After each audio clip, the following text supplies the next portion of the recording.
President. The senator from Vermont.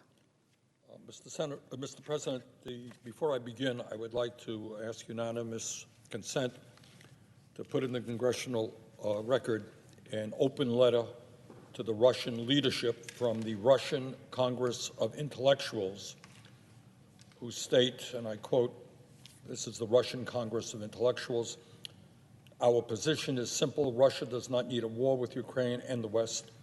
Such a war is devoid of legitimacy and has no moral basis," end of quote. This is a very brave statement made by Russian intellectuals. Without objection. Mr. President, as I speak today, Europe, for the first time in almost 80 years, is faced with the threat of a major invasion. A large nation threatens a smaller, less powerful neighbor, surrounding it on three sides with well over 100,000 troops, as well as tanks and artillery. My colleagues, as we have painfully learned, wars have unintended consequences. They rarely turn out the way the planners and experts tell us they will. Just ask the officials who provided rosy scenarios for the wars in Vietnam, Afghanistan, and Iraq, only to be proven horribly wrong. Just ask the mothers of the soldiers who were killed or wounded in action during those wars. Just ask the families of the millions of civilians who became collateral damage in those wars. The war in Vietnam cost us 59,000 American deaths and many others who came home wounded in body and spirit. The casualties in Vietnam, Laos, and Cambodia are almost incalculable, but they are in the millions. In Afghanistan, what began as a response to the horrific attack against us on 9/11/2001 eventually became a 20-year war, costing us $2 trillion and over 3,500 Americans who were killed, not to mention tens of thousands of Afghan civilians. George W. Bush claimed in 2003 that the United States had, quote, put the Taliban out of business forever, end of quote. Well, not quite the case. The Taliban is in power today. The war in Iraq, which was sold to the American people by stroking fear of a mushroom cloud from Iraq's non-existent weapons of mass destruction, led to the deaths of some 4,500 U.S. troops and the wounding, physical and emotional, of tens of thousands of others. It led to the deaths of hundreds of thousands of Iraqis, the displacement of over 5 million people, and regional destabilization whose consequences the world continues to grapple with today. In other words, despite all of the rosy scenarios we heard for those foreign policy and military interventions, it turned out that the experts were wrong, and millions of innocent people paid the price. That is why we must do everything possible to find a diplomatic resolution to prevent what would be an enormously destructive war in Ukraine. No one knows exactly what the human costs of such a war would be. There are estimates, however, that come from our own military and intelligence community that there could be over 50,000 civilian casualties in Ukraine, not to mention millions of refugees flooding neighboring countries as they flee what could be the worst European conflict since World War II. In addition, of course, there would be many thousands of deaths within the Ukrainian and Russian militaries. There is also the possibility that this regional war could escalate to other parts of Europe, a continent with many nuclear weapons. And what might happen then is beyond imagination. But that's not all. The sanctions against Russia that would be imposed as a consequence of its actions, and Russians' threatened response to those sanctions could result in massive economic upheaval with impacts on energy and gas and oil prices in our country, banking, food supplies, and the day-to-day needs of ordinary people throughout the entire world. It is likely that Russians will not be the only people suffering from sanctions. They would be felt throughout Europe, they would be felt right here in the United States, and likely around the world. And by the way, and we haven't discussed this terribly much, at a time when the scientific community tells us that climate change is an existential threat to the planet, any hope of international cooperation to address global climate change and to address future pandemics would likely suffer a major setback. Mr. President, it should be absolutely clear about who is most responsible for the looming crisis, and that is Russian President Vladimir Putin. Having already seized parts of Ukraine in 2014, Putin now threatens to take over the entire country and destroy Ukrainian democracy. There should be no disagreement that that behavior is totally unacceptable. In my view, we must unequivocally support the sovereignty of Ukraine and make clear that the international community will impose severe consequences on Putin and his fellow oligarchs if he does not change course. With that said, Mr. President, I am extremely concerned when I hear the familiar drumbeats in Washington, the bellicose rhetoric that gets amplified before every war, demanding that we must show strength, demanding that we must get tough, demanding that we must not engage in appeasement. A simplistic refusal to recognize the complex roots of the tensions in the region undermines the ability of negotiators to reach a peaceful resolution.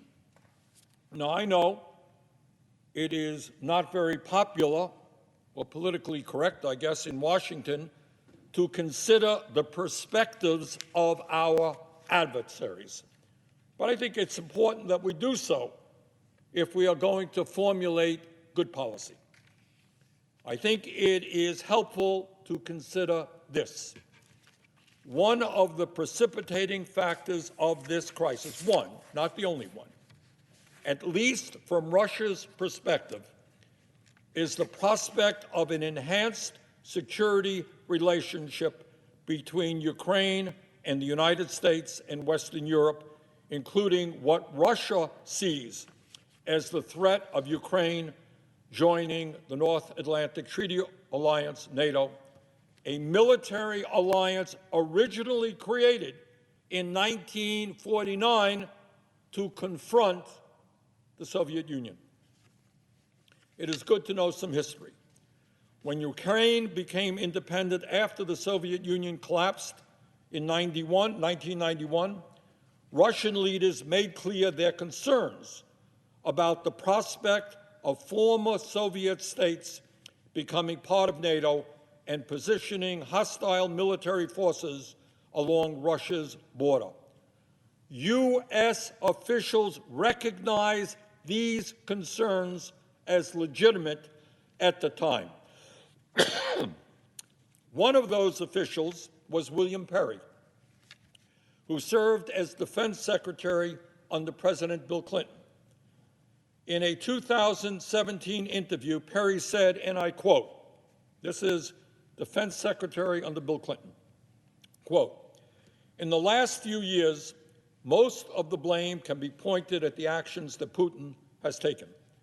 But in the early years, I have to say that the United States deserves much of the blame."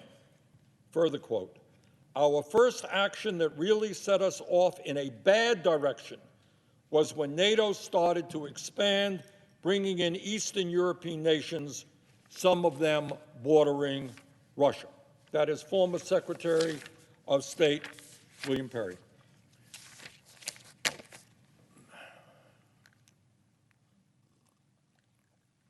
Another U.S. official who acknowledged these concerns is former U.S. diplomat Bill Burns, who is now head of the CIA in the Biden administration. In his memoir, Burns quotes a memo he wrote while serving as counselor for political affairs at the U.S. Embassy in Moscow in 1995, and I quote, "Hostility to early NATO expansion is almost universally felt across the domestic political spectrum here," end quote. Over 10 years later, in 2008, Burns wrote in a memo to Secretary of State Condoleezza Rice, and I quote, "Ukrainian entry into NATO is the brightest of all red lines for the Russian elite, not just Putin. In more than 2.5 years of conversations with key Russian players, I have yet to find anyone who views Ukraine in NATO as anything other than a direct challenge to Russian interests," end of quote. So again, these concerns were not just invented yesterday by Putin out of thin air. Clearly, invasion by Russia is not an answer. Neither is intransigence by NATO. It is important to recognize, for example, that Finland, one of the most developed and democratic countries in the world, borders Russia and has chosen not to be a member of NATO. Sweden and Austria are other examples of prosperous and democratic countries that have made the same choice. Mr. President, Vladimir Putin may be a liar and a demagogue, but it is hypocritical for the United States to insist that we, as a nation, do not accept the principle of spheres of influence. For the last 200 years, our country has operated under the Monroe Doctrine, embracing the principle that as the dominant power in the Western Hemisphere, the United States has the right, according to the United States, to intervene against any country that might threaten our alleged interests. That's United States policy. And under this doctrine, the United States has undermined and overthrown at least a dozen countries throughout Latin America, Central America, and the Caribbean. As many might recall, in 1962, we came to the brink of nuclear war with the Soviet Union. Now, why was that? Why did we almost come to the brink of nuclear war with the Soviet Union? Well, we did that in response to the placement of Soviet missiles in Cuba 90 miles from our shore. And the Kennedy administration saw that as an unacceptable threat to to national security. We said it is unacceptable for a hostile country to have a significant military presence 90 miles away from our shore. And let us be clear, the Monroe Doctrine is not ancient history. As recently as 2018, Donald Trump's Secretary of State, Rex Tillerson, called the Monroe Doctrine, quote, as relevant today as it was the day it was written, end quote. In 2019, former Trump National Security Advisor John Bolton declared, quote, the Monroe Doctrine is alive and well, end quote. To put it simply, even if Russia was not ruled by a corrupt, oligarchic, authoritarian leader like Vladimir Putin, Russia, like the United States, would still have an interest in the security policies of its neighbors. And I want people to think about this. Does anyone really believe that the United States would not have something to say if, for example, Mexico or Cuba or any country in Central or Latin America were to form a military alliance with the U.S. adversary? Do you think that members of Congress would stand up and say, well, you know, Mexico is an independent country. They have the right to do anything they want? I doubt that very much. Mr. President, countries should be free to make their own foreign policy choices. But making those choices wisely requires a serious consideration of the costs and benefits. The fact is that the U.S. and Ukraine entering into a deeper security relationship is likely to have some very serious costs for both countries. Mr. President, I believe that we must vigorously support the ongoing diplomatic efforts of the Biden administration to de-escalate this crisis. I believe we must reaffirm Ukrainian independence and sovereignty, and we must make clear to Putin and his gang of oligarchs that they will face major consequences should he continue down the current path. My colleagues, we must never forget the horrors that a war in the region would cause, and must do everything possible to achieve a realistic and mutually agreeable resolution, one that is acceptable to Ukraine, Russia, the United States, and our European allies, and that prevents what could be the worst European war since World War II. That approach is not weakness, it is not appeasement. Bringing people together to resolve conflicts without war is strength, and it is the right thing to do. Thank you, Mr. President. I yield the floor. Mr. President. Majority Whip. Mr. President, I have 6 requests for committees to meet during today's session of the Senate. They have the approval of the majority and minority leaders. Mr. President, I listened carefully to the remarks of my friend and colleague, Senator Sanders of Vermont. I read his published article in the Guardian newspaper yesterday, and it paralleled many of the things which he said on the floor today. We have a very positive starting point between us. I think my record on voting to go to war may be identical to yours, if not very close. Neither of us want war. That is the last resort, and it is frightfully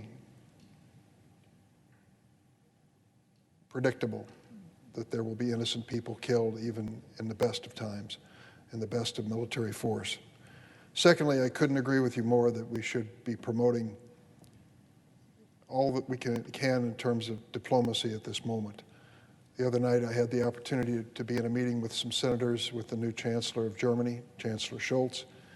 He was on his way soon to Moscow. President Macron of France has been there.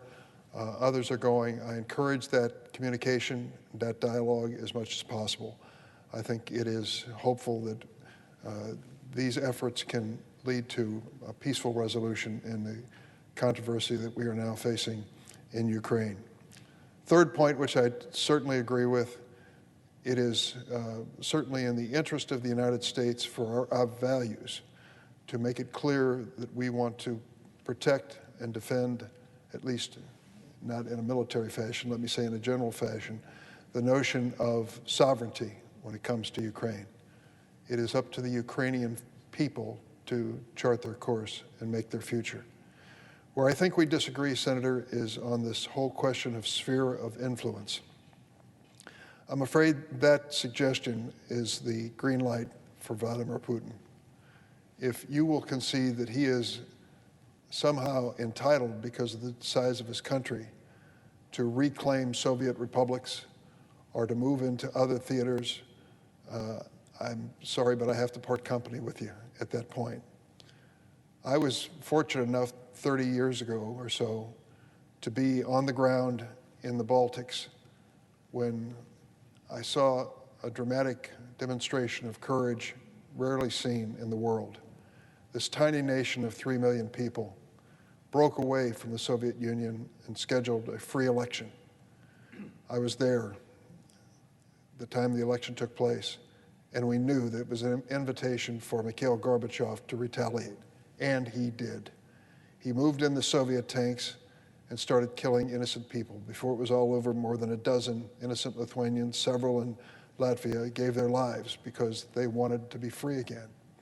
And who would question why they would want that? I happen to have visited that area.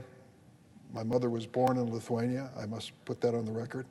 But I happened to visit that area in 1978, and I saw what life was like in the Baltic states under Soviet rule. It was sad. It was enraging. It was disgusting.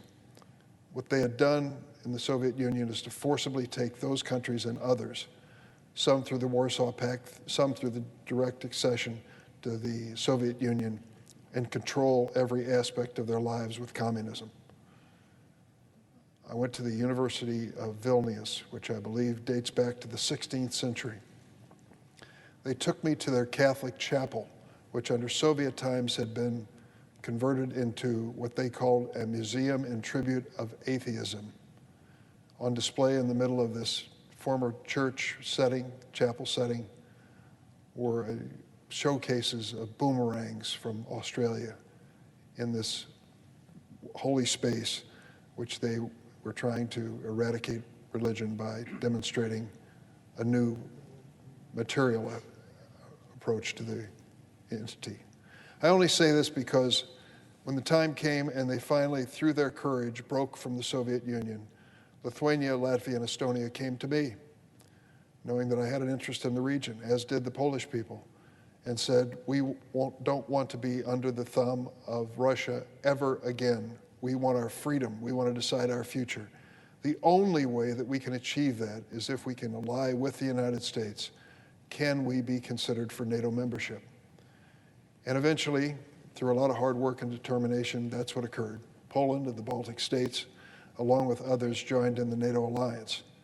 It is worth noting here that the NATO alliance is a defensive alliance.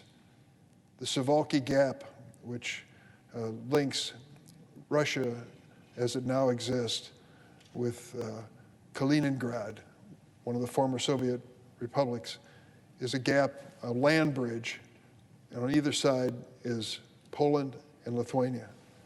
It is still contested territory by the Russians, and they're concerned about it. When the Russians put tens of thousands of troops in military exercises on the Baltic border in Belarus, it's understandable they're concerned. They are small countries and could be easily pushed over. The only thing that saves them, I believe, is their NATO alliance. Should Ukraine be part of the NATO alliance? Well, there are two decisions that must be made, and the first and most important one is by the Ukrainian people. They have to decide if they believe that is in their best interest in their future. We cannot decide it for them, nor should we try to. And secondly, the NATO alliance has to decide. Under Article 5, are we willing to risk the lives of the NATO allies if some terrible event should occur in Ukraine? That is what the sovereign nations of Poland, Lithuania, Latvia, Estonia, and so many other countries did when they decided to ask for membership in NATO. I don't understand this theory of yours that somehow Vladimir Putin is entitled to a sphere of influence or control. That to me is unacceptable and inconsistent with the notion of Ukrainian sovereignty. If they are to decide their future, how can we say that Vladimir Putin has any voice in that process? There is a way that he can find a more peaceful situation in the world, and it's if he'll stop being a thug and stop sending his troops on the borders of the country and stop cutting off gas supplies to countries that he doesn't like. I mean, his strong-arm tactics deserve a response from the United States, and I'm afraid simply sending a harsh letter is not enough anymore. So we've made it clear that he'll pay a price if he invades. The NATO alliance has. That price will be a string of sanctions, which are included, some of them, in the legislation that Senator Menendez is working on and which I've co-sponsored. But that is the only way to make it clear to him that such a price will be paid. What he has done is very obvious to me. He has united the NATO alliance in a way we didn't expect. And there were some divisions within the alliance, some serious and some not serious. But he has brought us together, and we should be together, standing in defense of the territory of the NATO allies and making it clear that if Vladimir Putin is going to try to extend his reach into Ukraine or any other area, he will at least meet with political resistance. I think at a minimum that's where it should be. I hope it doesn't go any further. I share your feeling on that. I don't want a military situation to escalate and to threaten American lives or involve us at that level at all. But unless we are firm with him now and don't concede that he has any sphere of influence in Ukraine, I'm afraid he'll take advantage of the situation. Open question if you have one, or Well, Justice, I'd like to have a dialogue possible on this. I appreciate, Through the chair, of course. I appreciate the thoughts of my friend from Illinois. And much of what he said, I obviously agree with. My father came from Poland, as a matter of fact. I think maybe the difference of opinion that we have has something to do with what we don't talk about very often, openly, but I think everybody knows exists. I mentioned, and I think you will not disagree with me, that over the last many, many decades, the United States has overthrown governments throughout Latin America, Central America, and the Caribbean. There is no denying that we almost went to a nuclear war in 1962 under the Kennedy administration, who felt, I think probably correctly, that Soviet missiles in Cuba, 90 miles away from us, were a threat to this country and not to be tolerated. So I would only ask my friend from Illinois to put himself into the mindset of Russians. And that is, nobody here, not me certainly, is ever talking about reclaiming other countries. I mean, you mentioned that, certainly not anything that I support. But if the United States has a right to overthrow countries throughout Latin America to protect our so-called interests, if there would be an uproar in this chamber, perhaps from you and me as well, if Mexico, an independent nation, decided to form a military alliance with China or Russia, people would say, you can't do that. Should we not put ourselves a little bit in Russia's position and understanding that if we consider Latin America and Central America and the Caribbean within our sphere of influence, the right to intervene, that Russia itself might have some legitimate concerns about military forces 5 miles from their border? That's the question I would pose. And it's a legitimate historic question, but if you're saying that in the name of the Monroe Doctrine, to protect ourselves in this hemisphere, we have done things which we're not proud of today, interfering with the sovereignty of nations. The term banana republic emerged from that Monroe Doctrine and what happened in many of these countries. They became vassals of the United States economy. And I don't say that with any pride.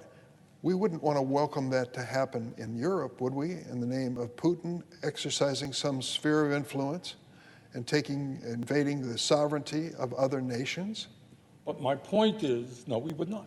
But my point is, the Monroe Doctrine remains in existence today. It's not just history. You and I can agree that maybe the United States should not have overthrown governments over the years. The Monroe Doctrine exists today. 2 years ago, Secretary of State said it is in existence. I don't know how many people in this chamber would tell you that it does not exist today. I use that example to my friend from Illinois. If Mexico were to enter into an alliance with China, would my friend say, well, Mexico is an independent country. They have the right to do anything they want? I think that hypothetical is just that. And of course, it's only a hypothetical, but look at the reality. It wasn't that long ago when Ecuador elected a new president. At the inauguration of that president were representatives of Russia, Cuba, and Iran. Now, you wouldn't put any of those countries today on a list of close American allies. And yet, did we invade Ecuador? Never considered it. Never considered it. We live in a different time in the 21st century. I understand the Monroe Doctrine in the days of gunboat diplomacy and the days of moving a handful of troops in to take control back on the Dominican Republic. But to posit the notion that somehow there's going to be a military alliance on the border of the United States, therefore Putin is entitled to compromise the sovereignty of Ukraine, that doesn't follow, Senator. No, it does. All that I'm saying is, 2 years ago, the Secretary of State of the United States of America said the Monroe Doctrine is alive and well. And yes, of course, it's hypothetical. I do not believe that Mexico is going to enter an alliance with China. But all I ask is to put what is going on in Russia into a context and to look at American policy and history as well. This is a complicated issue, and I think it's important for us to at least look at the concerns that Russia has. There is no disagreement that if Putin were to commit the horrible, horrible blunder of invading Ukraine, count me in as somebody who will go as far as we can to make sure there are real consequences against the oligarchs and that policy. But I do think if we're going to reach a settlement in a very complicated issue, it is important for us to understand a little bit about Russia's concerns. I would only disagree in this respect. I believe Ukraine has been a victim of Russian aggression for a long period of time. The leader, Yanukovych, I believe his name was, who was deposed in Ukraine at the Maidan, when the Maidan demonstrations took place, was clearly a servant and vassal of Moscow. It was the Soviets, I call them Soviets, forgive me, the Russians, who invaded Crimea and reclaimed that territory for their own. It was the Russians who sent in little green men with no emblems on their uniforms to invade eastern Ukraine and continue to kill innocent Ukrainians for 8 years now. So it's clear to me that Ukraine has been a victim of Russian aggression for a long period of time. To suggest the notion that this is somehow within Putin's sphere of influence is to rationalize his conduct, to forgive his conduct, and I'm not about to do that. I don't think we should. You don't put 110,000 Russian troops on the border and prepare for a war unless you believe that you can pressure that country into acceding to your demands. Ukraine is not a military power. It won't last very long, sadly, if the Russians do invade. But, you know, at this moment, I think saying sphere of influence, the United States has made its own mistakes in the past in the name of sphere of influence, and therefore we should look the other way at what Putin is doing, is just an unacceptable conclusion and contradictory. The Senator knows I am not for looking the other way, and that's not a fair statement. I am, as I've said many, many times, strongly supportive of major, major, major consequences if Putin invades Ukraine, and we've got to do everything we can to protect Ukrainian sovereignty. All right, I made my point, and that's about it. And I thank you for it. And I just want to close by saying that there is I see senators waiting to speak. Close by saying that I hope very soon in the next couple of weeks to make a trip to Poland and to the Baltics. And I will tell you that the people of Polish descent and Ukrainian descent and Baltic descent in the state that I represent are watching these events by the day. They lived through the Soviet takeover of their countries. They understand what happened to their basic freedoms of speech and political expression and religious belief as a result of it. They don't want to return to those days. The United States has said we are committed to their democracy and their values, and I think we have demonstrated it and should continue to. I sincerely hope Putin does not take advantage of this situation and invade Ukraine. I'm not calling for a military response, but we should have the type of response that he will never forget if he does something that foolhardy. I yield the floor. Mr. President.